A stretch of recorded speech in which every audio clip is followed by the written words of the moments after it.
2014 में Malaysian airline की flight MS-370 अजीब तरीके से गायब हो गई, जिसे हम दुनिया के हर न्यूज चैनल पर काफी ज्यादा वायरल होते हुए देख सकते थे।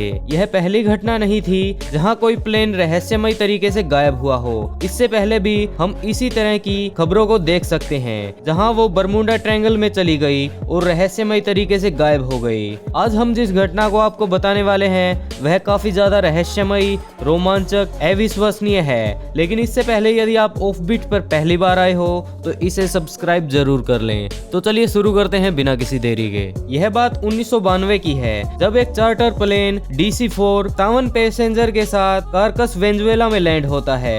लेकिन चौंकाने वाली बात यह थी कि यह प्लेन 37 साल पहले न्यूयॉर्क से मियामी के लिए निकला था और रास्ते में ही कहीं गायब हो गया। वेनेजुएला में लैंड करते ही यह प्लेन फिर से उड़ान भरता है और बादलों में जाकर गायब हो जाता है।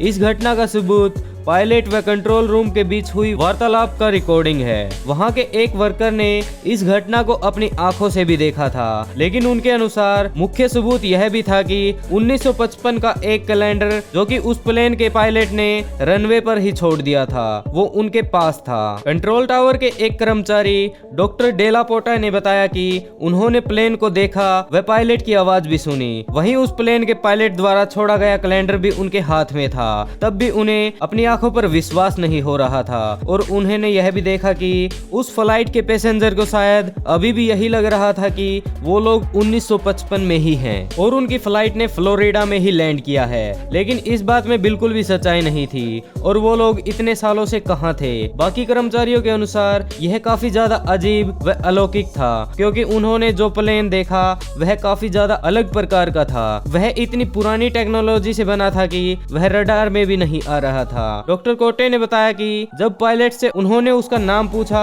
तो पायलट ने कहा कि हम कहाँ हैं। उसकी आवाज में डर व परेशानी का अंदाजा आसानी से लगाया जा सकता था। अंत में पायलट ने कहा यह एक चार्टर प्लेन 914 है, जिसमें 4 क्रू मेंबर और 57 पैसेंजर हैं। यह फ्लाइट न्यूयॉर्क से मियामी के लिए है। उनकी ये बात सुनते ही पूरे कंट्रोल रूम में सन्नाटा छा गया, क्योंकि फ्लाइट 914 का डेस्टिनेशन पॉइंट वहां से लगभग 1800 किलोमीटर दूर था। तभी कंट्रोल रूम ने कहा कि यह तो कारकस वेनेजुएला, साउथ अमेरिका है और क्या आप खो गए हैं। लेकिन पायलट का उस तरफ से कोई जवाब नहीं आया। जवाब न मिलने पर भी उन्होंने लैंडिंग को परमिशन दे दी। इसी के साथ जहाज एयरपोर्ट पर आसानी से लैंड कर दिया जाता है। जब उन्हें लगा कि सब कंट्रोल में है तो उन्होंने पायलट की आवाज सुनी, जो अपने पास बैठे को पायलट को कह रहा था कि यह क्या हो रहा है और यह क्या अजीब सी चीज है। उसकी बातों को सुनकर ऐसा महसूस हो रहा था जैसा कि उन्होंने ऐसे एरोप्लेन कभी देखे ही नहीं और उन्होंने किसी प्लेन को नहीं जबकि किसी स्पेसशिप को देख लिया हो।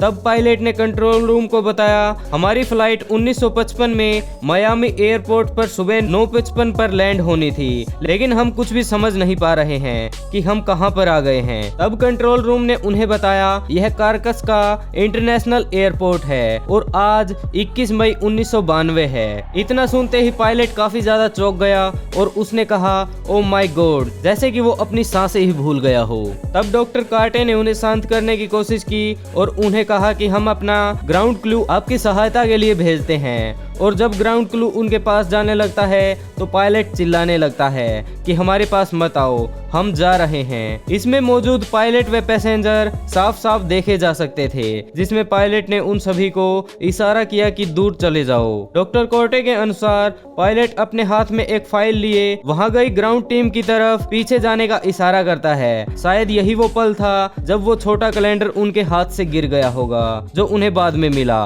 बाद में पायलट ने प्लेन का इंजन ऑन किया और प्लेन को वहां से उड़ा ले गया। बाद में वो कैलेंडर और रिकॉर्डिंग जो उन दोनों के बीच हुई थी उसे गवर्नमेंट सीक्रेट सर्विस द्वारा जब्त कर लिया गया। दोस्तों, इस रहस्यमयी घटना के पीछे क्या कारण था यह तो अभी तक समझ में नहीं आया। वहीं कुछ लोगों का मानना था कि शायद ये प्लेन टाइम ट्रेवल करता हुआ यहाँ पर आ गया होगा या फिर यह कोई अलौकिक घटना होगी। दोस्तों, आज के लिए बस इतना ही। इसके बारे में आपकी क्या राय है कि क्या सच में वो प्लेन टाइम ट्रेवल करके आया होगा? हमें कमेंट करके जरूर बताइएगा और ऐसी ही वीडियो पाने के लिए ऑफ बीट को सब्सक्राइब जरूर कर लें।